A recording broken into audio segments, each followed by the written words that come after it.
आदिवासीयांच्या प्रेताला चादरीच्या झोळीतून नेले स्मशानभूमीत। Video viral झाल्यानं आलं सत्य समोर।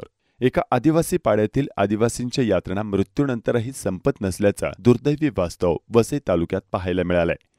आदिवासी पाड्यात सुनील वाघमारे या आदिवासाला मृत्यूनंतर अक्षरशः चादरीची झोळी करून त्याचा मृतदेह घर ते रुग्णालय आणि तिथून स्मशानभूमीपर्यंत नेण्यात आल्याचा एक व्हिडिओ सध्या सोशल मीडियावर चांगलाच व्हायरल झालाय। वसई तालुक्यातील वाघोली या ठिकाणी सोरटे या आदिवासी पाड्यातील स्थानिक रहिवासी सुनील वाघमारे याचा 3 ऑगस्ट रोजी अकस्मात मृत्यू झाला। मात्र आदिवासी पाड्यात रस्ता नसल्यामुळे सुनील वाघमारे यांना रुग्णालयात नेण्यासाठी चादरीची झोळी करून नेण्याची वेळ आली। त्यानंतर रुग्णालयातून घरी आणि स्मशानभूमीपर्यंत प्रेतयात्रा देखील चादरीच्या झोळीतूनच काढण्यात आली आहे।